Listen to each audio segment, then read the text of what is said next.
যেদিন প্রতিফল দেওয়া হবে, তিনি হচ্ছেন সেই দিবসের অধিপতি, সেই দিবসের মালিক। সূরা ইনফিতারে আল্লাহ পাক বলছেন, ওয়ামা আদরাকা মা ইয়াউমুদ্দিন সুম্মা মা আদরাকা মা ইয়াউমুদ্দিন। বিচারের দিনটি কি তা তোমাকে কে জানালো? আবার জিজ্ঞেস করছি, তোমাকে কে জানালো বিচারের দিনটা কি? আল্লাহ পাক জবাবে বলছেন, বিচারের দিনটা হচ্ছে ইয়াউমা লা তামলিকু নাফসুন লিনাফসিন শাইআন ওয়াল আমরু ইয়াউমাইযিন লিল্লাহ। বিচারের দিন হচ্ছে এমন দিন যেদিন কেউ নিজেকে রক্ষা করতে পারবে না, কারো থেকে কেউ নিজেকে রক্ষা করতে পারবে না, নিজেকে কেউ নিজের জন্য কাউকে সাহায্যকারী পাবে না। সমগ্র ব্যাপারটি নিরঙ্কুশ ভাবে আল্লাহ রাব্বুল আলামিনের হাতে থাকবে। সেই দিনটার নাম কিয়ামত, সেটার নাম পরকাল, সেটার নাম হচ্ছে বিচারের দিন। যেদিন কর্তৃত্ব হবে কেবলমাত্র কার? আল্লাহ পাক। সেই দিনটা হচ্ছে কর্মফল পাওয়ার দিন।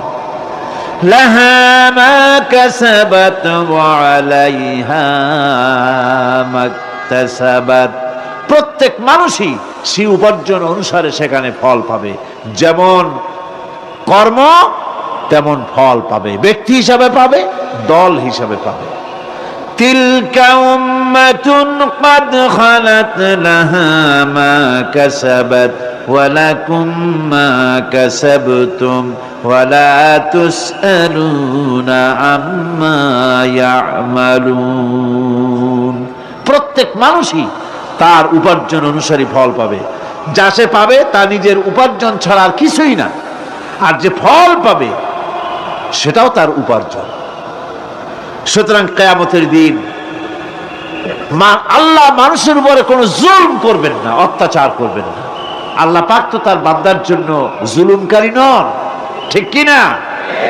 আল্লাহ পাক বলছেন, মান আমিলা সালিহান ফালিনাফসিহি ওয়া মান আসাআ ফাআলাইহা ওয়া মা রাব্বুকা বিযাল্লামিন লিল আবিদ। যে ব্যক্তি পূর্ণ কাজ করলো সে নিজের কাজে নিজের স্বার্থেই তা করলো। আমরা যে নামাজ পড়ি এটা কি আল্লাহর স্বার্থ? কথা কন, আল্লাহর স্বার্থ? সারা পৃথিবীর সমস্ত মানুষ যদি আল্লাহরে সেজদা দেয়, আল্লাহর ক্ষমতা আরো কিছু কালের জন্য বাড়বে নাকি? সমস্ত মানুষ যদি আল্লাহকে অস্বীকার করে, বিদ্রোহী ঘোষণা করে, বিদ্রোহ ঘোষণা করে, তাতে কি আল্লাহর ক্ষমতা শেষ হয়ে যাবে? নাউযুবিল্লাহি মিন যালিক। যেমন ছিলেন তেমনই থাকবেন। সুতরাং আমরা যা করি, আমরা নামাজ পড়ি নিজেদের জন্যে, আল্লাহকে খুশি করার জন্য, কিন্তু কল্যাণটা আমার। কল্যাণটা কার? আমার। রোজা, হজ, যাকাত, তেলাওয়াত যা করি সব আল্লাহকে খুশি করার জন্য, কিন্তু স্বার্থ পুরাটাই আমার, আমার কল্যাণের জন্যই আমি করি। এবং আল্লাহ হচ্ছেন তিনি তোমাদের রব।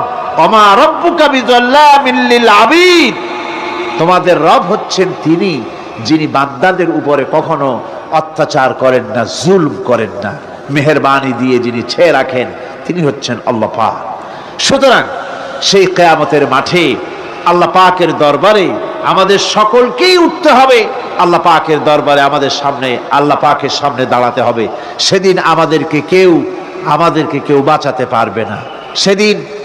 সেদিন আল্লাহ পাক এর দরবারে যেন আমরা আসামি না হই, সেজন্য এই পৃথিবীতে কোরআন অনুযায়ী আমাদের জীবন গড়তে হবে, সুন্নাহ অনুযায়ী জীবন গড়তে হবে।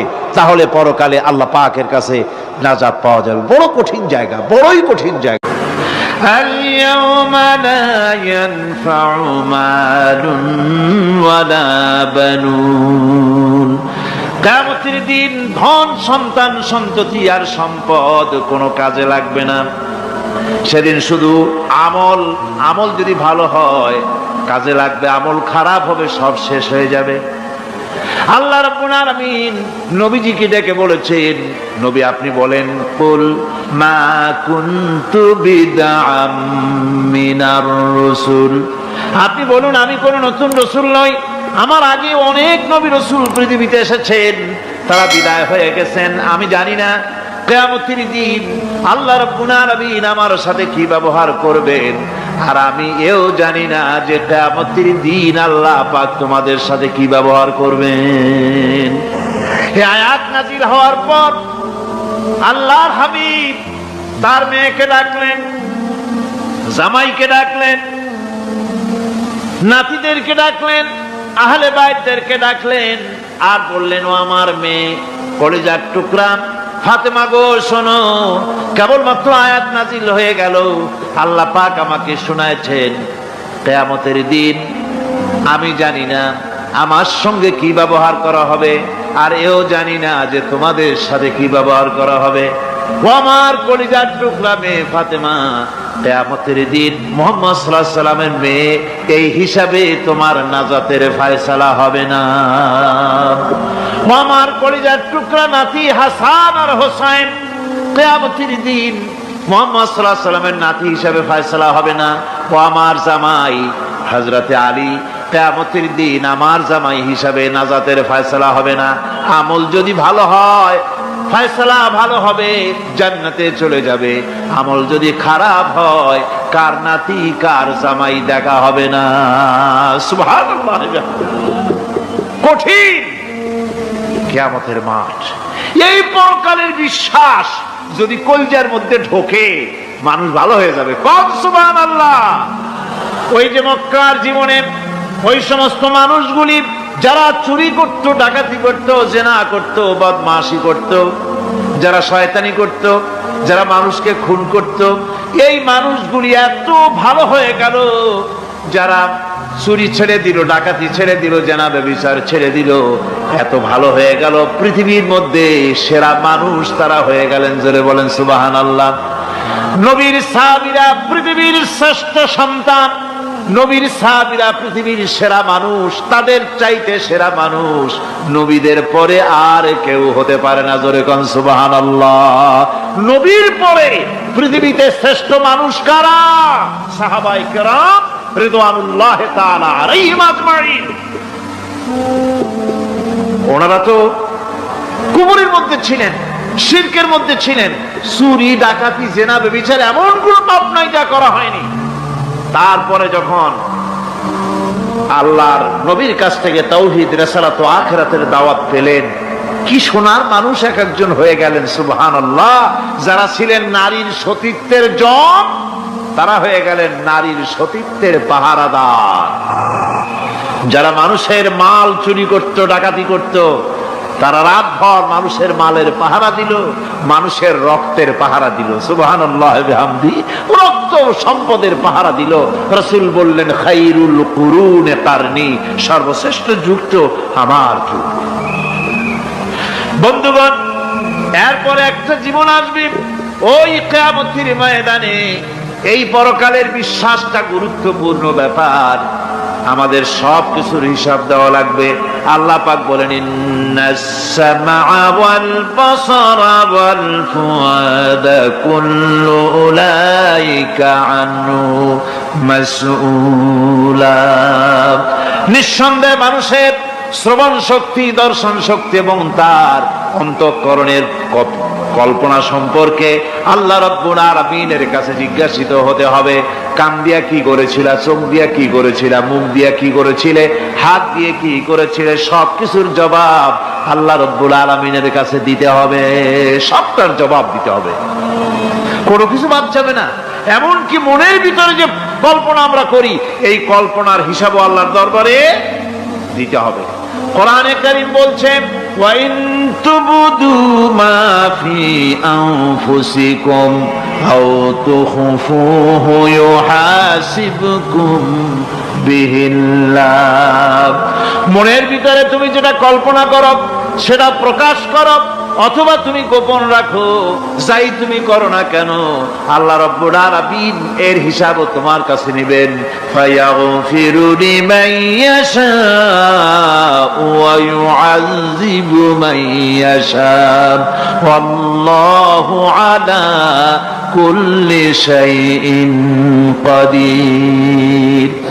মহান আল্লাহ পাক বলেন, করার পর তোমার মনের ভিতরে কি কল্পনা করেছিলে ওইটার হিসাব আমি নেব। হিসাব নেওয়ার পর যারে খুশি ক্ষমা করে দেব, যাকে খুশি শাস্তি প্রদান করব। সবকিছুর উপরে আল্লাহ রব্বুল আলামিন শক্তিমান, সব তিনি করতে পারেন, সমস্ত কুদরত রয়েছে তার। সুতরাং মানুষদেরকে, আল্লাহর বান্দাদেরকে বিশ্বাস করতে হবে যে আমার কোনো কথা বাদ যাবে না, কথাগুলি রেকর্ড হচ্ছে, কথা রেকর্ড হচ্ছে। এই পৃথিবী একদিন পরিসমাপ্তি ঘটবে এবং আল্লাহর দরবারে আমাদেরকে উঠতে হবে এবং সেখানে আমাদের বিচার হবে। সেখানে আমাদের কি হবে? বিচার হবে। আল্লাহ পাক বিচারটাকে নির্ভুল করার জন্য, সঠিক করার জন্য প্রত্যেকের গলায় আমলনামা ঝুলায় রাখছে, এখানে রেকর্ডের ব্যবস্থা করা হয়েছে। আল্লাহ পাক বলছেন, ওয়া কুল্লা ইনসানিন আলজামনাহু তাইরাহু ফি উনুকিহি ওয়া নুখরিজু লাহু ইয়াওমাল কিয়ামাতি কিতাবান ইয়ালকাহু মানশুরা। আল্লাহ পাক বলেন, প্রত্যেকের ভালো মন্দ কর্মফল, কর্মলিপি আমি তার গলায় ঝুলায় রেখেছি। কিয়ামতের দিন সে নিজের কাছে স্পষ্ট সব দেখতে পারবে, কোনো জিনিস বাদ পড়বে না। তার গলায় তার আমলনামা ঝুলানো আছে, সব রেকর্ড হতেছে। এই পৃথিবী থাকবে না, এটা কি চিরকাল থাকবে না, এর একটা পরিসমাপ্তি ঘটবে। যেমন করে সারা বছর লেখাপড়া করার পর কলেজে, বিশ্ববিদ্যালয়, মাদ্রাসায়, হাই স্কুলে, সব জায়গায় সারা বছর লেখাপড়া করার পর যেমন পরীক্ষা দেওয়ার একটা দিন আসে, সারা বছর ব্যবসা করার পর হিসাব নিকাশ করার যেমন একটা সময় আসে, সারা মাস চাকরি করার পর বেতন পাওয়ার যেমন একটা দিন আসে, সারা জীবন চাকরি করার পর পেনশন পাওয়ার যেমন একটা সময় আসে, অনুরূপ ভাবে এই দুনিয়া যেদিন শেষ হয়ে যাবে, আল্লাহ নির্ধারিত সময় শেষ হয়ে যাওয়ার পর একটা সময় আসবে যখন আল্লাহ রব্বুল আলামিন সব শেষ করে দিবেন, লন্ডভন্ড হয়ে যাবে, কিছুই থাকবে না। কোরআনে সব আল্লাহ বলে দিয়েছেন। আল্লাহ পাক বলেন, এই পৃথিবীর সব কেমন ভাবে ধ্বংস হবে তার চিত্র আল্লাহ পাক কোরআনে কারিমে তুলে ধরেছেন। ইযাস সামাউ ফাতারাত ওয়া ইযাল কাওয়াকিবু তাসারাত ওয়া ইযাল বিহারু ফুজ্জিরাত ওয়া ইযাল কুবুরু বু'সিরাত। যখন আকাশসমূহ দীর্ণ বিদীর্ণ হয়ে যাবে, তারকাগুলি বিক্ষিপ্ত হয়ে ছিটকে পড়বে,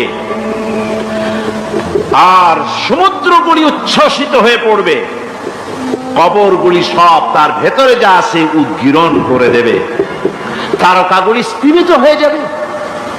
এরপরে সমস্ত আকাশগুলি কাতাইয়িস সিজিল্লিনিল কুতুব, কিতাবের পৃষ্ঠার মতো একটার পরে একটা ঠাস ঠাস করে পড়তে থাকবে, চূর্ণ বিচূর্ণ হয়ে ভেঙে চুরে একাকার হয়ে যাবে। পাহাড়গুলিকে উড়িয়ে দেওয়া হবে, চন্দ্র এবং সূর্য একাকার হয়ে যাবে। আল্লাহ রাব্বুল আলামিন বলেন, ফাইদা বারিকাল বাসার ওয়া খাসাফাল কমার ওয়া জুমিআশ শামসু ওয়াল কমার। চক্ষু যখন বিস্ফারিত হয়ে যাবে, চাঁদ যখন তার আলো হারিয়ে ফেলবে, সূর্য যখন তার আলো হারিয়ে ফেলবে, চাঁদ আর সূর্য সব একাকার হয়ে যাবে, সেই সময়ের অবস্থাটা কি চিন্তা করো। মানুষ হয়রান হয়ে দৌড়াদৌড়ি করবে। ওয়া হুমিলাতিল আরদু ওয়াল জিবালু ফাদুক্কাতা দাক্কাতান ওয়াহিদা জমিন এবং পাহাড়গুলির মধ্যে আল্লাহ রাব্বুল আলামিন সংঘর্ষ বাঁধিয়ে দিবেন। পাহাড়গুলি ভেঙে চুরে টুকরা টুকরা হয়ে যাবে। পাহাড়গুলি উঁচু করে জমিনের উপরে আছাড় মেরে আল্লাহ রাব্বুল আলামিন ভেঙে চুরে চুরমার করে দিবেন। সুবহানাল্লাহ। ওয়াতাকুনুল জিবালু কালইহনিল মানফুস, পাহাড়গুলো পেঁজা ধোনা তুলার মতো করে উড়িয়ে দেওয়া হবে, পাহাড় উড়ে যাবে। এই দুনিয়ায় ফাঁকিবাজি করে বহুত কিছু করা যায়, কিন্তু কিয়ামতের মাঠে এগুলি কিছুই চলবে না। اليوم لا ينفع مال ولا بنون, কিয়ামতের দিন ধন সন্তান সন্ততি আর সম্পদ কোনো কাজে লাগবে না। সেদিন শুধু আমল যদি ভালো হয় কাজে লাগবে, আমল খারাপ হবে সব শেষ হয়ে যাবে। আল্লাহ রাব্বুল আলামিন নবীজিকে ডেকে বলেছেন, নবী আপনি বলেন, কুল মা কুনতু বিদআম মিনার রাসূল, আপনি বলুন আমি কোন নতুন রাসূল নই। আমার আগে অনেক নবী রাসূল পৃথিবীতে এসেছেন, তারা বিদায় হয়ে গেছেন। আমি জানি না কিয়ামতের দিন আল্লাহ রাব্বুল আলামিন আমার সাথে কি ব্যবহার করবেন, আর আমি এও জানি না যে কিয়ামতের দিন আল্লাহ পাক তোমাদের সাথে কি ব্যবহার করবেন। এই আয়াত নাযিল হওয়ার পর আল্লাহর হাবিব তার মেয়েকে ডাকলেন, জামাইকে ডাকলেন, নাতিদেরকে ডাকলেন, আহলে বাইতদেরকে ডাকলেন, আর বললেন, ও আমার মেয়ে কলিজার টুকরা ফাতেমা গো শোনো, কেবলমাত্র আয়াত নাযিল হয়ে গেল, আল্লাহ পাক আমাকে শোনাচ্ছেন কিয়ামতের দিন আমি জানি না আমার সঙ্গে কি ব্যবহার করা হবে, আর এও জানি না যে তোমাদের সাথে কি ব্যবহার করা হবে। ও আমার কলিজার টুকরা মেয়ে ফাতেমা, কিয়ামতের দিন মুহাম্মদ সাল্লাল্লাহু আলাইহি সাল্লামের মেয়ে এই হিসাবে তোমার নাজাতের ফয়সালা হবে না। ও আমার কলিজার টুকরা নাতি হাসান আর হোসেন, কিয়ামতের দিন মুহাম্মদ সাল্লাল্লাহু আলাইহি সাল্লামের নাতি হিসাবে ফয়সালা হবে না। ও আমার জামাই হযরতে আলী, কিয়ামতের দিন আমার জামাই হিসাবে নাজাতের ফয়সালা হবে না। আমল যদি ভালো হয় ফয়সালা ভালো হবে, জান্নাতে চলে যাবে। আমল যদি খারাপ হয় কার নাতি কার জামাই দেখা হবে না। সুবহানাল্লাহ। কঠিন কিয়ামতের মাঠ। এই পরকালের বিশ্বাস যদি কলিজার মধ্যে ঢোকে মানুষ ভালো হয়ে যাবে। কম সুবহানাল্লাহ। আল্লাহ পাক বলছেন, ওয়া কুল্লা ইনসানিন আলজামনাহু তাইরাহু ফি উনুকিহি ওয়া নুখরিজু লাহু ইয়াওমাল কিয়ামাতি কিতাবান ইয়ালকাহু মানশুরা। আল্লাহ পাক বলেন, প্রত্যেকের ভালো মন্দ কর্মফল কর্মলিপি আমি তার গলায় ঝুলায় রেখেছি। কিয়ামতের দিন সে নিজের কাছে স্পষ্ট সব দেখতে পারবে, কোনো জিনিস বাদ পড়বে না। তার গলায় তার আমলনামা ঝুলানো আছে, সব রেকর্ড হতেছে। আমরা যা করছি সবগুলি রেকর্ড হয়ে যাচ্ছে। বর্তমান বিজ্ঞানীরা আবিষ্কার করেছে যে মানুষের শরীরের ভিতরে ডিএনএ আছে, রক্তের ভিতরে ডিএনএ, এটা একটা কোড। মানুষের রক্তের ভিতরে ডিএনএ আছে। যেমন তার ব্রেনের ভিতরে কতগুলি কোষ আছে, এক একটা কোষ এক এক ধরনের কাজ করে, অনুরূপ ভাবে তার শরীরের ভিতরে রক্তের ভিতরে ডিএনএ আছে। এই ডিএনএটা কি? এই ডিএনএটা হচ্ছে, এই ডিএনএ একটা কম্পিউটারের মতো কাজ করতেছে। লোকটা কি করবে, কোথায় যাবে, সে ভালো হবে মন্দ হবে কি হবে, সব তার ডিএনএর মধ্যে রেকর্ডকৃত আছে। এটা বোঝার জন্য একটা সুন্দর দৃষ্টান্ত দেওয়া যায়। যেমন এই কাগজটাকে আপনারা মনে করুন একটা গাড়ির ব্লুপ্রিন্ট, একটা গাড়ির ব্লুপ্রিন্ট। এখানে লেখা আছে গাড়ি কিভাবে তৈরি হবে। এই কাগজটা নিয়ে ঘরের মধ্যে রেখে দিলেন।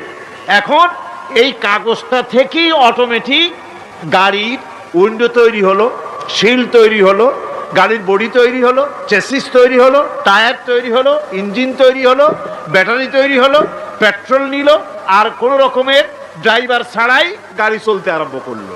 এই কথাটা যদি মনের মাথার মধ্যে আনতে পারেন যে এটা কিভাবে হইতে পারে, এতে লেখা অনুযায়ী যেভাবে হওয়া যদি সম্ভব হয়, অনুরূপ ভাবে মানুষের রক্তের ভিতরে ডিএনএ এরা আবিষ্কার করেছে, এর ভিতরে মানুষের ভালো মন্দ কোথায় যাবে কি করবে সব কিছু এর মধ্যে রয়েছে। কোরআনে কারিমে আল্লাহ রাব্বুল আলামিন, আমি গত বছরও বলছিলাম যে বিজ্ঞানের আবিষ্কার যত বাড়বে কোরআন বোঝা মানুষের জন্য তত সহজ হবে। কোন সুবহানাল্লাহ। কোরআন বোঝা মানুষের জন্য তত সহজ হবে। সুতরাং মানুষের গলার সাথে আল্লাহ পাক বলছেন যে একটা আমলনামা আমি ঝুলাই দিয়েছি তার গলার সাথে, সে যা করতেছে ওখানে সব লিপিবদ্ধ হচ্ছে, কম্পিউটারাইজড, কম্পিউটারের মতো এগুলি সব গ্রহণ করতেছে। এগুলি কিয়ামতের দিন তার সামনে হাজির করা হবে। কিয়ামতে যখন আমলনামা তার সামনে দিয়ে বলা হবে, ইকরা কিতাবাকা কাফা বিনাফসিকাল ইয়াওমা আলাইকা হাসিবা, তাকে বলা হবে নিজের কর্মলিপি নিজেই পড়ো, আজ তুমি তোমার নিজের হিসাব নিতে যথেষ্ট। বন্ধুগণ, এই মাহফিলে যত লোক আমরা বসে আছি, আমরা আমাদের হিসাব নিতে যথেষ্ট না আরেকজন লাগবে? কোন আমরা যথেষ্ট কি না? কথা বোঝেন নাই। আমি বলতে চেয়েছি এটা